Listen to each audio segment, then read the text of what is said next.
Today we are going to learn Chapter 2 Elements, Compounds and Mixtures. Let us see some of the solid things found in our room. Yes, your mobile phone, it is a solid. Your table and your chair on which you are sitting, it is also a solid. Now let us look for some liquid things present in our room. Yes, a glass of water which is lying on your table is a liquid thing. Now let's see some gaseous objects or things present in our room. Of course, the air which you are breathing, it is a gaseous substance present in your room. So children, you can see that your room is filled with solid, liquid and gases. And what are all these three things? They are all matter. Let us see what is a matter. A matter is anything that occupies space and has mass. Now in this chapter we are going to study about classification of matter. Matter is basically classified into two important substances, pure substance and mixtures. Pure substance are of two types, elements and compounds. Mixtures are also of two types, homogeneous mixtures and heterogeneous mixtures. Now let us start first with pure substances. What are pure substances? There are certain characteristics of a pure substance by which we can identify them. Let us see what they are. A pure substance has a definite composition. For example, a molecule of salt consists of one atom of sodium and one atom of chlorine. You cannot have a molecule of salt that has a different number of sodium and chlorine atoms. A pure substance has a fixed melting point, boiling point and density. Pure water at sea level boils at 100 degrees Celsius. So a pure substance has a fixed composition and a fixed chemical property. Elements and compounds are pure substances. For example, aluminium and gold are elements, while table salt and sugar are compounds. Let us start first with elements. What is an element? An element is a pure substance that is composed of only one kind of atom, which is a very small particle. For example, gold, iron and aluminium are elements.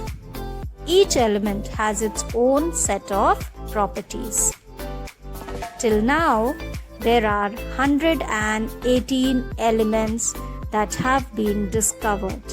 Out of these, 92 are found in nature. The rest are prepared artificially. What is an atom? An atom is the smallest particle of a substance. Atoms may or may not exist independently. Let us see what are molecules. When two or more atoms join together, a molecule is formed. A molecule can exist independently. For example, two hydrogen atoms join to form a hydrogen molecule. Let us study about the classification of elements. Elements can be broadly classified into metals and non-metals. Now we will study about the properties of metals and non-metals, starting with the first property, that is luster. Luster means shiny. Metals are lustrous, for example, gold and silver. That is why they are used to make jewelry because of their shiny appearance. Whereas non-metals are non-lustrous. For example, bromine and carbon. Metals are good conductor of heat and electricity.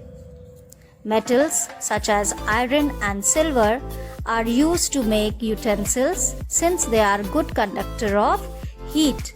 Metals such as copper and aluminium are used to make electrical cables as they are good conductor of electricity. All non-metals other than graphite are bad conductors of heat and electricity. Graphite is the only non-metal which conducts electricity. So we can say that all non-metals are bad conductor of heat and electricity. Strength. Metals such as iron are used to build scaffoldings and bridges as they are strong. Non-metals, they are not as strong as metals. They break easily. Metals are sonorous. Sonorous means producing a deep or ringing sound when struck. Metals make a deep ringing sound when struck, hence they are used to make bells and musical instruments. Non-metals are non-sonorous.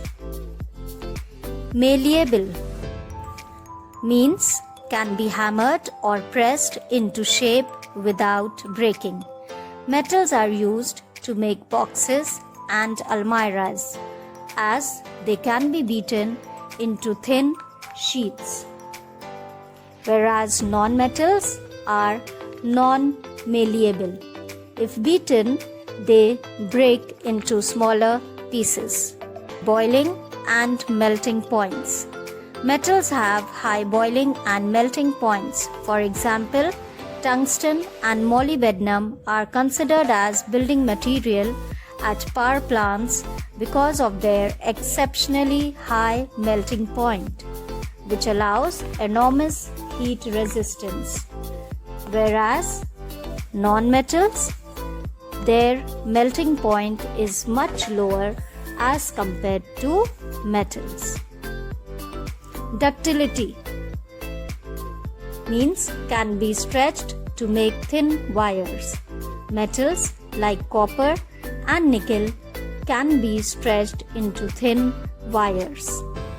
Non-metals are non-ductile. That is, if beaten with hammer, they will break. They are brittle. Symbol of an element. What is a symbol?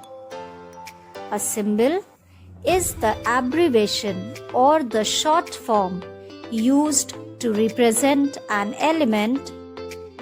The practice of using symbols for elements or compounds was started by alchemists centuries ago. They were the predecessors of modern-day chemists. They used symbols to keep their work a secret. Sir John Dalton was an English chemist, physicist, and meteorologist. He developed a set of pictorial symbols for some elements, but it became very difficult to be remembered and used in the study of elements. Later on, the modern system came into existence, which was given by Johannes Jacob Berzelius, a Swedish chemist. The important features of this system proposed by Berzelius are as follows. The first English letter appearing in the symbol of an element is used as its symbol. For example, carbon. The symbol is C. Iodine. The symbol is I. Sulfur. The symbol is S. When two or more elements have their names beginning with the same letter, one more letter is added to the symbol in order to avoid confusion. For example, chromium has the symbol Cr and chlorine has the symbol Cl, where C will be written with capital and the other letter, that is R and L, they will be written in small letters. Sometimes the symbol does not match the name of the element because it could be derived from the Latin or Greek name of the element. Such element along with their Latin or Greek names and symbols are given. For example, mercury, gold and silver. Chemical formula of an element. A molecule of an element can be represented by a formula which is accepted universally. Let us see how we write the formula of element. In case of an element, each molecule is made up of a definite number of atoms. For example, H2 is the chemical formula of hydrogen. It represents a molecule of hydrogen gas where each molecule has 2 atoms. Atomicity. What is atomicity? The number of atoms present in a molecule of an element is called its atomicity. Depending upon atomicity, molecules can be monoatomic.